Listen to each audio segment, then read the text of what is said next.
নমস্কাৰ আভা আছামিজ চেনেললৈ আপোনালোকক স্বাগতম জনাইছোঁ। আজিৰ ভিডিঅ'টিত মই বগৰী গছৰ ফুলৰ পৰা ফল হোৱাৰ সময়ত কি যত্ন ল'ব লাগে তাৰ এটি আভাস দিব বিচাৰিছোঁ। ইয়াৰ আগৰ ভিডিঅ'টিত মই বগৰী গছৰ ফুল ফুলাৰ আগত আৰু ফুল ফুলাৰ সময়ত কেনেদৰে যত্ন ল'ব লাগে সেই বিষয়ে ভিডিঅ' এটি আগবঢ়াইছিলোঁ। আমাৰ এই বগৰী গছজোপাত দেখিছেনে কেনেদৰে ফল আহিছে।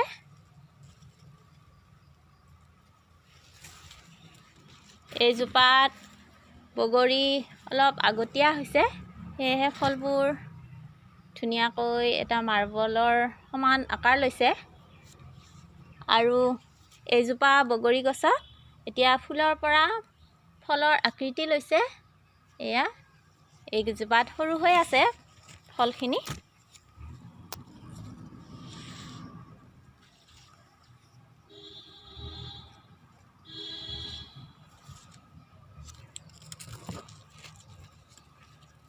এই বগৰী গছত যিমান ফল লাগে সেই ফলখিনিৰ যদি 25% সৰি যায় কোনো ধৰণৰ চিন্তা কৰিব নালাগে, কাৰণ এনেদৰে ফল সৰি যোৱাটো গছৰ প্ৰাকৃতিক নিয়মেই। কিন্তু তাতোকৈ যদি ফল বেছিকৈ সৰি পৰে তেতিয়াহ'লে বুজিব লাগিব যে গছৰ খাদ্যৰ বাবে এনে হৈছে। সেয়েহে এনেদৰে ফল সৰি পৰা দেখিলে গছত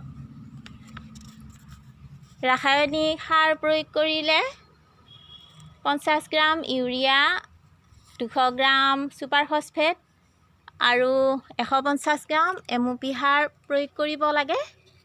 আৰু জৈৱিক পদ্ধতিত যিসকলে খেতি কৰিছে তেওঁলোকে জৈৱিক সাৰ হিচাপে 1 কেজি শুকান গোবৰ সাৰৰ লগত 150 গ্ৰাম সৰিয়হৰ খলিহৈ, 150 গ্ৰাম হৰ্ণ মিল আৰু 150 গ্ৰাম সাৰ গুড়া মাটিত ভালদৰে মিহলাই গছৰ গুৰিৰ পৰা সামান্য আঁতৰত প্ৰয়োগ কৰিব পাৰে। সাৰ গুড়া বা শিংগুচি বিচাৰি কিনিবলৈ নাপালে চেফেক্স গোল্ড জৈৱিক সাৰবিধ পোৱা যায়। এই চেফেক্স গোল্ড জৈৱিক সাৰ 50 গ্ৰাম গছত প্ৰয়োগ কৰিব পাৰে। আৰু এই ফুলৰ পৰা ফল হোৱাৰ সময়ত ইয়াত গছত বৰণ সাৰ পানীত গুলি 15 দিনৰ মূৰে মূৰে স্প্ৰে কৰি থাকিব লাগে ফল পকালৈকে। আৰু এই সময়ত ভিটামিন প্ৰয়োগ কৰিব পাৰি। ভিটামিন থিয়ভিট ভিটামিনটো গছত প্ৰয়োগ কৰিব পাৰি। থিয়ভিট ভিটামিন প্ৰয়োগ কৰাৰ সময়ত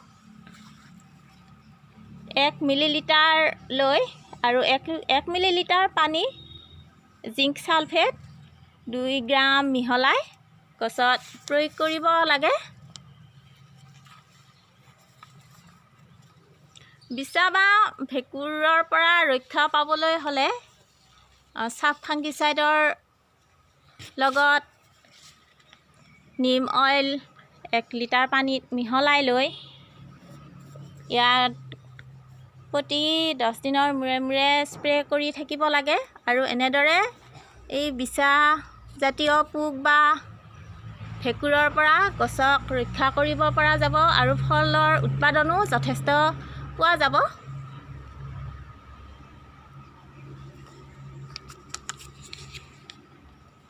আৰু গছৰ বৃদ্ধি নিয়ন্ত্ৰণ কৰি গছজোপা ফুল ফলত মনোনিৱেশ কৰিবৰ বাবে গছত মিৰাকুলেন PGR-টো এবাৰ প্ৰয়োগ কৰিব পৰা যায়। আজিৰ ভিডিঅ'টিত মই আপোনালোকক এই বগৰী গছৰ ফল হোৱাৰ সময়ত ল'ব লগা যত্নখিনিৰ বিষয়ে ইমানখিনিয়ে জনালোঁ। ভিডিঅ'টি চাই আপোনালোকে ভাল পালে লাইক শ্বেয়াৰ কমেণ্ট কৰিব আৰু মোৰ এনেধৰণৰ ভিডিঅ'বোৰ পাবৰ বাবে চেনেলটো ছাবস্ক্ৰাইব কৰি থ'ব। আজিলৈ ইমানতে সামৰণি মাৰিছোঁ। ধন্যবাদ।